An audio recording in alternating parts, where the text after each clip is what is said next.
Boa tarde e agradeço a presença de todos que estão aqui, todo mundo que está aqui. Dentro da programação da FLAUS, né, a Feira do Livro e Autores Sorocabanos, essa é a 8ª edição dessa feira.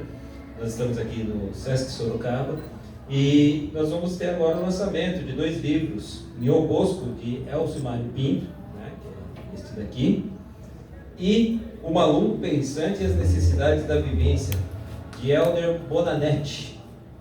Né? E agora a gente vai ouvir um pouquinho sobre cada um desses livros. Posso começar com Helder? Posso, Elcio? Ou é por ordem alfabética que é Elcio e Helder, né? Dá para até fazer a ordem alfabética. É C e D, né? C e D, né? Mas eu fiquei curioso. O que é o Maluco Pensante? Fala pra gente. Vamos lá. Boa tarde, pessoal. Prazer. Boa tarde. Meu nome é Helder. Sou natural de Recife, Pernambuco, né? Fazem 13 anos que eu resido aqui em Sorocaba. Sou servidor público em Aramá. Toda essa vivência geográfica da minha infância que eu tive, vendo ali as partes dos mangues de Recife, né? Onde foi introduzido Josué de Castro e João Cabral de Melo Neto, né? Eu pude ver todas essas estruturas de perto, né? Nas escolas que eu estudei, era obrigatório, né? Conhecer todas essas obras. Então, para mim foi muito interessante conhecer esses dois autores, inclusive eles são dos meus preferidos. Né? Sendo assim, do outro lado, existiu o movimento Mangue Beat, que foi criado por Chico Sainz, Nação Zumbi, Fred 04 e pela banda Mundo Livre S.A. Né? Eles trazem todos esses elementos do mangue, traduzindo de forma o caranguejo enfiado na lama. Né? Minha preocupação geográfica, que nós passamos pelo Brasil, inclusive o Nordeste, sobre a desigualdade social, né? Que até hoje permanece. Ou seja, eu lembro de uma história que Josué de Castro, ele narra a história que o menino está enfiado com os pés na lama, dentro de uma comunidade imprensada, oprimida. De um lado, uma estrutura capitalista e do outro lado, uma estrutura feudal. Eu fico preocupado com aquela cena, com aquele cenário, preocupado com aquele garoto ali, numa cidade oprimida. Então, o Maluco Pensante, o caranguejo com cérebro, eu crio um personagem, que é o caranguejo com cérebro, que é referente ao Maluco Pensante, e escrevo as necessidades da vivência, para tirar aquele garoto daquela situação. Vimos há pouco tempo aí, um desgoverno que tivemos na pandemia, né? Foi onde eu fiquei mais preocupado com essa situação. Né? Então, cada página do livro é uma manifestação estética da favor da democracia. Vocês vão perceber que Mandacaru faz chover, Jegue é um bichalado, onde leva todas as pontes para a Ariana. E nesse contexto geral, eu trouxe também uma crítica. Quando você vem do Nordeste, né? Então você se depara com o preconceito. Ou seja, você é um nordestino negro que está chegando no estado de São Paulo, onde o preconceito reina. Né? Então nós vimos aí no governo, aí a internet mostrou quem são essas pessoas. Né? E minha preocupação é informá-lo que tudo que está escrito aí no Nordeste vai além disso. Então deixo minhas críticas em forma de poesia, que o homem sente a necessidade de lutar, é de cultuar a esperança. Né? Então, em resumo geral, o Maluco Pensante, ele trata-se de um desafio de igualdade, preocupado com a sua sociedade e o seu meio. Basicamente isso, o Maluco Pensante. Obrigado. Muito legal, né? A manifestação do público já demonstra o quanto que o assunto é interessante. Obrigado. Vamos ver se a gente consegue, depois de uma segunda rodada, aprofundar alguma coisa sobre isso, né? E vamos lá, Elcio. E agora? Eu vou perguntar para você, quem é Nhô Bosco? Dias atrás eu andava por mim, meio sem rumo, como se diz na minha terra.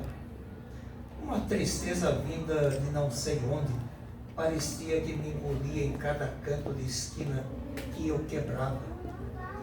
Quebrar esquina, para quem não sabe, é virar. Basta seguir na direção da guia e da sarjeta e ir em frente. Mas não se preocupe, quebra-se uma esquina mesmo que ela não tenha nem asfalto. Como disse, é só virar, porque esta é a sua identidade de ser, sua própria completeza. Foi numa dessas viradas que acabei me trombando com o admirável Nhô Bosco. Mas não é que me encontro com vós, mercê, numa esquina da vida? Nhô Bosco, com aquele sorriso aberto, largo e claro, nem me respondeu. Foi logo na minha direção e só então, depois do abraço, me falou: esquina é o melhor lugar para um bom encontro. E por que o Senhor diz tal coisa? Porque é na surpresa que as boas coisas da vida acontecem. Não há criatura que não se lembre de uma boa surpresa. É bem verdade, digo e repito, que surpresa só é boa se for boa. Se não for, não presta. Quando escutei aquilo, comecei a rir, pensando que lá na universidade, onde passo boa parte do dia, os sábios diriam que tal coisa não passa de uma redundância estúpida e que não merece nenhum crédito. Até posso ouvir a fala de um deles: não há novidade alguma nesta frase, que só apresenta o óbvio. E aí, com a cabeça na universidade e com o abraço do meu amigo querido, fiquei procurando em minha mente e na minha vida como explicar aquilo que era tão significativo para Nhô Bosco. Enquanto procurava, uma luz interestelar acendeu-se e, como se fosse um beliscão que não dói, me empurrou para a fala: diga-me uma coisa, Nhô Bosco, se a surpresa só é boa se for boa e se não for não presta, não seria uma coisa já entendida por qualquer pessoa? O amigo tem toda a razão, qualquer um pode entender. Mas então, cadê a novidade? E precisa? Lá na universidade dizem que sim, mas aqui é a vida, e ela por si é uma enorme novidade pouco compreendida. Eu entendo, mas a frase continua, e o entendimento sobre ela também. É assim que eu quero apresentar Nhô Bosco, também chamado de O Centenário, embora ele só conte com 113 anos de vida, bem vivida, filho e neto de escravos, e ele relata de tudo isso. A linguagem é mais antiga, por isso alguns vocábulos destacam tanto a fala, mas a intenção foi conviver com o centenário por uma semana, a semana toda. E esta é a segunda-feira, a temida segunda. Eu particularmente nunca gostei de segunda-feira. A segunda para mim é sempre um desafio. E foi assim que quis retratar na conversa com o centenário um personagem para mim mais do que vivo, mas Bosco, seu centenário é isso, e Bosco foi uma inspiração. E eu quero prestar uma homenagem hoje, 15 de dezembro de 2024, aqui em Sorocaba. Eu faço questão de de destacar o querido amigo poeta em Sorocaba, João Bosco. Foi nele que eu pensei para imaginar este personagem chamado Nhô Bosco. É assim Nhô Bosco, um centenário que gosta de falar e que gosta de ouvir. Muito bem. Maravilha. Lembrou alguma coisa de Manuel de Barros, né? Alguma coisa nessa pegada, né? E aí, Helder, quando você começou, esse é o primeiro livro seu, quando é que você começou a escrever?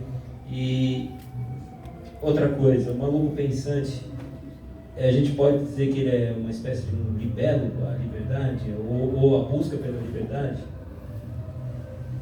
Sem dúvidas, o Maluco Pensante ele vem com uns textos bem críticos, né? Perante a sociedade e o preconceito. Então, comecei a escrever foi mais ou menos pandemia. Inclusive, eu tenho até visto que bastantes autores têm começado aí, né? Quem não escreveu antes, né? Sim. Escreveu na pandemia, né? Eu sou um deles. E tive toda essa preocupação, né? Pelo desgoverno que estava ocorrendo. Fiquei muito preocupado com as situações, né? Foi onde eu fiz um projeto, montei um projeto chamado Literatura de Ideias, né? E daí eu escrevi são 8 títulos, né? Primeira edição. Está prevista a segunda edição, haverá 50 poesias. A partir da 27ª, mais ou menos, ali, poesia, o autor, o Maluco Pensante, ele vai sair da crítica. Ele vai trazer talvez um novo conceito para que ele resolva todas essas necessidades, né? E basicamente o Maluco ele tem essa preocupação com a desigualdade social voltada ao meio ambiente, como se narrou os personagens José de Castro, né? E um romance chamado Homens e Caranguejos. E a ideia em si é que mostrasse para essas pessoas que foram contra, sabe, toda essa vivência que a gente teve na pandemia. Eu sei que é difícil, porque basicamente, como alguém se depara e vê que é a favor da democracia, ninguém quer saber sobre os textos que estão escritos, né? Ou seja, não vou conseguir, é difícil você mudar a cabeça dessa galera aí, né? Mas enfim, o Maluco Pensante vai fazendo a parte dele, apontando as críticas sociais, né, a favor da vida e a favor da democracia, né? E perante a lei, todos nós somos iguais, né, independente de cor ou classificação. Então o Maluco Pensante tem essa preocupação aí de pensar no todo na sociedade em si, né? Pensar os que são menos favoráveis, vamos dizer. Essa é a preocupação do Maluco Pensante. Que legal, muito bom. Eu tenho aqui um trecho aqui que eu achei muito interessante, né? Povo da região, Mandacaru, Caba da Peste, segredo de Sumé, lá em Exu tem uma mulher, pedaço de mau caminho, com amor de uma mulher, né? Interessante, né, quando você usa aqui referências, né, como por exemplo a Sumé, né? Isso, o segredo de Sumé. Isso, então, e que é uma lenda que perpassa não só o Brasil, né, mas ela vai para a América toda, praticamente com outros nomes, né, Quetzalcóatl e assim por diante, né? O Iracocha, né? Então é muito simbólico isso aí. Depois, se você puder falar na próxima rodada sobre essa questão, tá bom? E aí, Elcio? Presta ali. Opa, vamos lá. Elcio, fala um pouco aí de você, né? Que você não, eu sei que não é o primeiro livro, né? Porque eu te conheço, né? Mas tem gente que talvez não te conheça, né? E o que te inspirou a escrever em Nhô Bosco? Nhô Bosco, para mim, é uma maneira de trazer a história de alguém vivido, sofrido, esperançoso e que sabe escutar para falar. É um desafio saber escutar para falar. As pessoas querem muito falar, poucas pessoas sabem ouvir. E meu Bosco, apesar de viver mais de um século, sabe ouvir para daí falar. Uma outra coisa que me atrai nos livros é que a história escrita seja lida por quem escreveu. Talvez uma maneira de voltar para a minha infância e adolescência e querer conhecer quem escreveu essas histórias. Será que os escritores são vivos? Eu só descobri muito depois que tinha escritor vivo. E ainda pelas escolas atualmente, quando fazemos caravana literária, as crianças perguntam: mas tem escritor vivo? Então existe mesmo? Existe. E quando quem escreve se apresenta e lê o que escreveu, eu penso que faz uma diferença grande para quem ouve. Como foi que você imaginou esse texto sendo lido? Olha, eu gostaria que fosse lido desse jeito, que desse essas palavras, que destacasse essas palavras, que você conseguisse transmitir o sentimento do momento da escrita na leitura para quem está ouvindo. É por isso que eu gosto de ler para quem está ouvindo. Pode ser mais um pouquinho? Vamos para a terça-feira. Que prazer encontrá-lo em O Bosco. O prazer é todo meu. Sempre digo que além das esquinas, nada melhor do que o bom inesperado. Aquela boa surpresa que faz a alegria nascer, como nasce o broto de feijão sem terra, até no algodão. Pois saiba que essa é uma experiência que me fez acreditar na ciência, lá nos tempos de escola. E essa fé aumentou, diminuiu ou estacionou? Às vezes, em O Bosco, fico confiante, mas depois daquele pensamento que eu ouvi de um cientista que foi entrevistado num programa de televisão, fiquei com mais insegurança do que com certezas. Um rosto de dúvidas me denunciava. E o que foi que o mestre das letras disse? Que a ciência só avança por causa dos erros que descobre e que comete. Se não fosse por eles, ela já estaria no estacionamento criando ferrugem e sem serventia, a não ser pelas coisas descobertas, caindo no desuso dos descréditos. Pelo que escuto, o homem não poupou palavras duras. Foi o que senti e nisso fiquei. Então, meu amigo, seu trabalho foi alimentar a dúvida pela descrença ou a descrença pela dúvida? Acho que as duas coisas, se é que seja possível separá-las. Até tentei, para dizer a verdade, mas toda vez que pensava na dúvida, caía na descrença. E quando me segurava nesta, caía naquela. Todo o meu corpo se remexia. Então o amigo está numa cangaia. Não tenho dúvida. Muito bom, é uma delícia ouvir, né? Quando o texto, né, ele é escrito é uma coisa, o interpretado, lido é outra, né? Nós temos aqui 8 minutos, então assim, pedir assim, bem sinteticamente para a gente finalizar, né? Falar um pouco dessa questão simbólica, né, que a gente conversou lá do Segredo de Sumé, mas outras referências que você tem aqui. Então, assim, os 2 minutos, mais 2 minutos para ele finalizar, pode ser? Vamos lá, pessoal. Vocês vão perceber que no livro em si, cada palavra é basicamente relacionada a uma história. Né? Por exemplo, ele citou Exu. Exu tem toda a história de Luiz Gonzaga, toda a parte histórica. O Segredo de Sumé era basicamente espíritos indígenas, né? E esses espíritos, eles percorreram ali certos caminhos do Brasil, alguns lugares da América Latina. Eles gravavam as mensagens nas pedras. Os espíritos, eles deixavam basicamente todos os dizeres gravados naquelas pedras, né? E a gente ficava perambulando ali pela parte da região Nordeste, né? Inclusive fizeram uma música, Jorge Cabeleira e Zé Ramalho. Se vocês quiserem procurar depois essa música.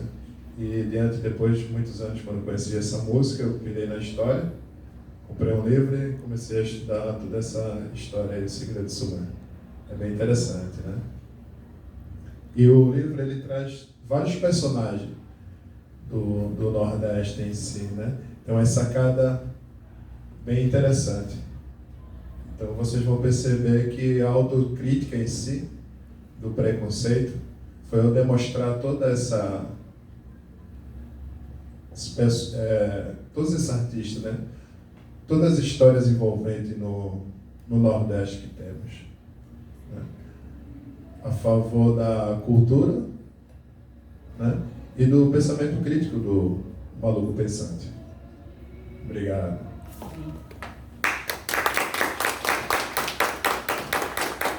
Eu não sei se você tem conhecimento disso, né? Mas o Sumé teria passado pela nossa região, lá onde você está trabalhando. Isso. Não? Lá em Os tropeiros também, né? Sim, os tropeiros ali é com o Sérgio Coelho, depois ele... né? O Sérgio é a autoridade máxima aí. Mas tem até um trabalho do Farhagen, eu vou depois passar para você, eu acho que você está lá cadastrado lá no grupo da Flaus.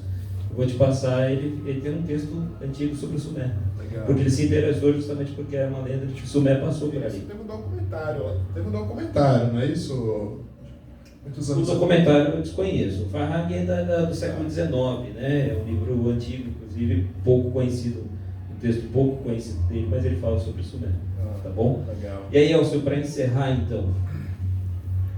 Eu quero aproveitar para agradecer publicamente o prefaciador de Inho Bosco, o professor Dr. Marcos Antônio Lorieri, que se abriu exatamente pelo primeiro texto escrito, porque envolve a universidade.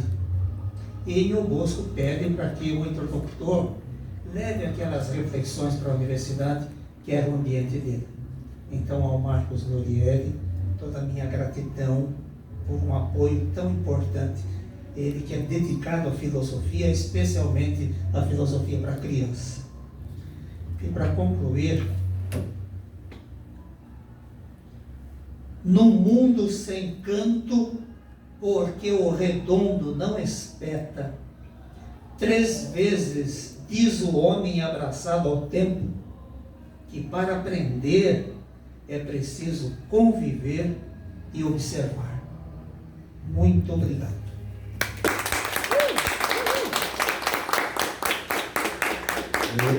Eu acho assim lindo o título, né? Porque Dom Bosco, né? Que é o santo Dom Bosco, né? Está relacionado à educação aqui no Brasil, né? A educação mais formal, né? Inho remete àquela tradição, né? Dos nossos caipiras, né? Aquela sabedoria, né? Então, as duas coisas aí juntas, né? Isso é legal. Bom, encerramos aqui então os nossos lançamentos, né? Peço desculpas porque eu nunca fiz esse papel aqui de mediador, então eu devo estar cheio de defeitos aí, todo mundo falando, né? Nunca fiz esse papel, então eu tive que cair aqui de paraquedas aqui para fazer e tentei fazer o meu melhor, tá bom? Mas quero agradecer a presença do Helder, a presença do Elcio, né? A presença do público aqui, do Sesc também. Grava aí, ó, que a gente está agradecendo ao Sesc pela cessão do espaço, que é muito importante, senão a gente não consegue realizar essa feira, né? E dizer que a Flaus é isso, é a feira nossa, de todos nós, né? A feira do livro dos autores sorocabanos, né? Mas também abraçando todos os outros escritores e escritoras que queiram participar dessa feira. Muito obrigado.